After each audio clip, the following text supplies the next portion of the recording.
This clip is brought to you by SaveWithConrad.com.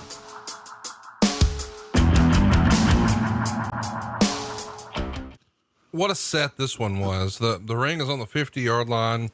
A lot of the equipment was shipped from the 2010 Winter Olympics in Vancouver, Canada. Over 1,000 lights are used, and they're going to adapt to decrease in sunlight as the show continues into the night. The entrance stage is 8 feet off the stadium floor. It's 120 feet wide. And in an interview with the Arizona Republic, the production manager, Brian Petrie, says, "This is a completely new design that's never been done anywhere and won't be done again." Really unbelievable what all they're putting together with this. I mean, the entrance ramp is linked to a stage that's lined with cauldrons of fire, each at a temperature of 1,000 degrees Fahrenheit. There's 400,000 individual pieces of pyrotechnic product that are going to launch 200 feet into the open air. They've never done it this big before. And this type of planning starts a year out. I mean, from the production, they get into the nitty gritty details starting 6 months out. It's estimated that it took 100 trucks just to deliver the equipment. By comparison, a regular pay-per-view, there's probably a dozen trucks. Talk to me about just the size and scale and scope of the production piece of this show that we fans maybe aren't really familiar with. I think you just did it. It is more expensive and more involved, and involves more people, more planning than anything you could ever imagine. It's so over my head. I'm like everybody else. I get there a few days in advance. I go out to the stadium a time or two, and I just get to see the process of it starting out as nothing and developing into something, and something pretty incredible. And hats off to all the people that are responsible for building it, making sure it's safe, testing it. It is a week-long deal with God knows how many employees that they may be using out there to get all this stuff done. But thank God for the team that they have, because it's damn near impossible. Of course, Wrestlemania has always been a beast from a promotional aspect. Even your first Wrestlemania, WrestleMania 5 in 1989, promotion through the roof, bigger than any show you'd probably ever been on at that point. And when you return to the WWE, your next WrestleMania is 18 in 2002. We know you're going to slip in there and give Undertaker the Spinebuster. By that point, the production aspect of WrestleMania is totally different. And of course, 8 years later here in 2010, we're upping the ante, but the production difference between 89 when you're wrestling and then in 18, when you slip in there to help Nate out, it's a whole new world in those 13 years, is it not? Yes, it sure is. Sure is. We were in Trump Castle, I guess it would be called. Would be the arena. Is that correct? Trump Plaza, yeah. Yep, Trump Plaza. And, it was big and it was full and it was loud. But it was nothing like being in a stadium with 90,000 people. Madison Square Garden, everybody always says, is their favorite arena and all those things. Well, that's just sentiment. It can't compare to going across to Giant Stadium, Jet Stadium, any outdoor venue.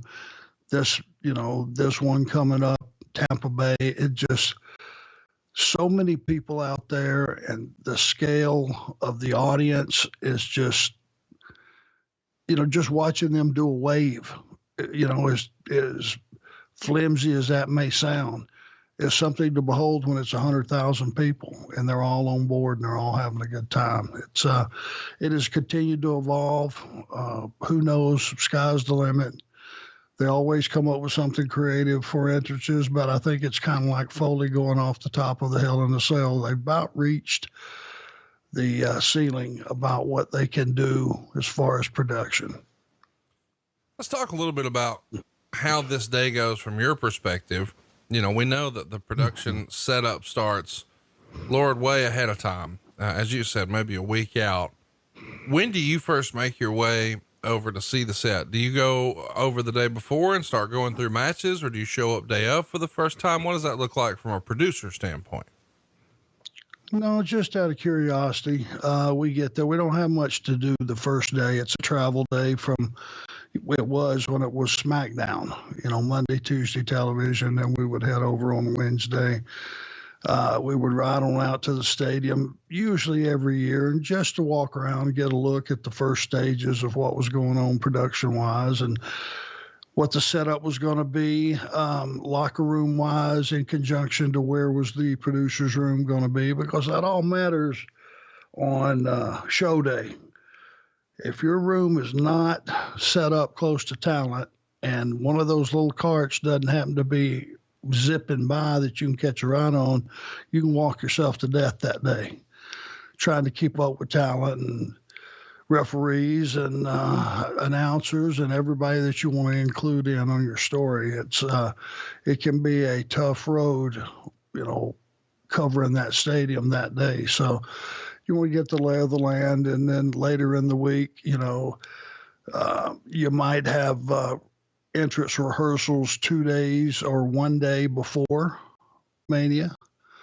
I think it's usually 1 day before. You go out and you time out your entrances and all that stuff and figure that into your match time, and then it's show day, and you've had enough meetings by then, probably 2, 3, 4 with the talent, with the boss, and then our standard production meeting and all that. So you're ready to rock and roll by the time it gets to show day, and here we go. Got a $5.8 million gate, making it the highest grossing and attended entertainment event held at the University of Phoenix Stadium. And at the time, this WrestleMania was the third biggest live gate ever of all the WrestleManias. It's going to do monster business on pay-per-view as well. 885,000 buys, grossing $49 million in revenue. Just high marks across the board. So it makes sense that there's all this extra added pressure for everybody. It's the first time WrestleMania is held in Arizona, the third time that WrestleMania is held in an open air venue.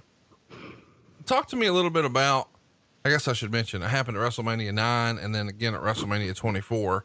Talk to me about how it's different performing in a building where there is no top from a performer standpoint, because you guys used to do this a lot way back on the Great American Bash Tour. Gosh, more than 30 years ago now.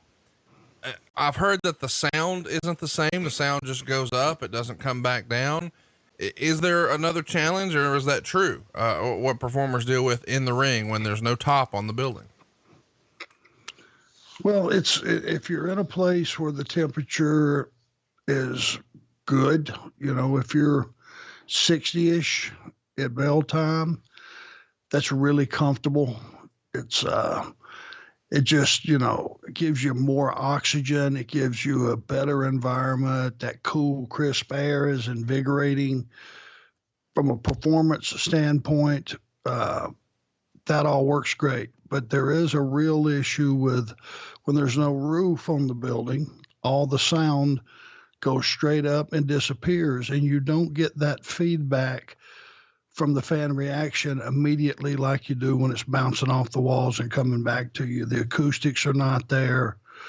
The immediate reaction, it just feels funny. It's almost like a delayed reaction. Something will happen, there will be a reaction, but you don't get the immediate boom right back to you. So it is a little funky, but when you got that many people, they can drown out most anything, and it's an experience that every wrestler should experience at least once in their life.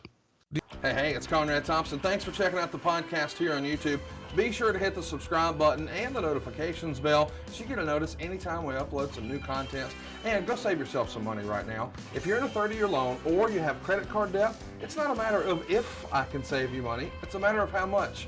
Find out right now for free at SaveWithConrad.com.